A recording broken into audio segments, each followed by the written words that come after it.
মোহনপুর ব্লকের অন্তর্গত ফটিকছড়া গ্রাম পঞ্চায়েতের হৃদয়পাড়া অঙ্গনওয়াড়ি কেন্দ্রে শিশু ও গর্ভবতী মায়েদের জন্য বরাদ্দ খাদ্য সামগ্রীর মান নিয়ে উঠেছে গুরুতর অভিযোগ। স্থানীয় সুবিধাভোগী ও অভিভাবকদের দাবি, কেন্দ্র থেকে যে চাল ও ডাল বিতরণ করা হচ্ছে তার মধ্যে বিপুল পরিমাণ পোকা রয়েছে। এমনকি ডালের একটি বড় অংশ পোকায় নষ্ট হয়ে গেছে বলেও অভিযোগ। অভিযোগকারীদের বক্তব্য, এই খাদ্য সামগ্রী কোনোভাবেই খাওয়ার উপযোগী নয়, অথচ সেই খাদ্যই শিশু ও গর্ভবতী মায়েদের মধ্যে বিতরণ করা হচ্ছে। বিষয়টি নিয়ে ক্ষুব্ধ হয়ে ওঠেন এলাকার বাসিন্দারা।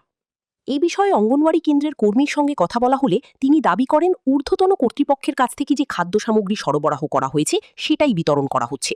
তার অভিযোগ, বিষয়টি সংশ্লিষ্ট সুপারভাইজারকে জানানো হলে খাদ্য সামগ্রী রোদে শুকিয়ে ব্যবহার করার পরামর্শ দেওয়া হয়। এদিকে সুবিধাভোগীদের একাংশের অভিযোগ, বারবার আপত্তি জানানো হলেও খাদ্য সামগ্রী পরিবর্তনের কোনো উদ্যোগ নেওয়া হয়নি। সারা অফিস থেকে যে চালটা যখন দিতেছে তখন কিন্তু এটির মধ্যে এক দুইটা পোকা থাকে। তো পোকা থাকে, তো আমরা তো এখন নতুন সিস্টেম বেরিয়েছে যে এফআরএস করতে হয়। এফআরএস না হলে আবার তারা চালটা দিতে পারতাম না।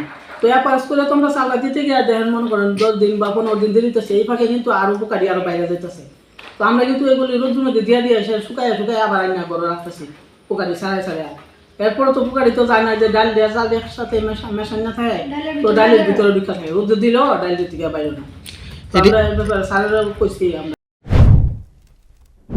ফলে শিশুদের স্বাস্থ্য ও গর্ভবতী মায়েদের পুষ্টি নিয়ে উদ্বেগ তৈরি হয়েছে।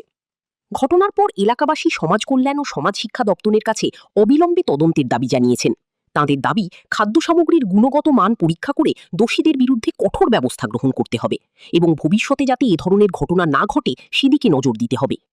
তবে এই অভিযোগের বিষয়ে সংশ্লিষ্ট সুপারভাইজার, আইসিডিএস কর্তৃপক্ষ বা প্রশাসনের কোনো আনুষ্ঠানিক প্রতিক্রিয়া এখনও পাওয়া যায়নি।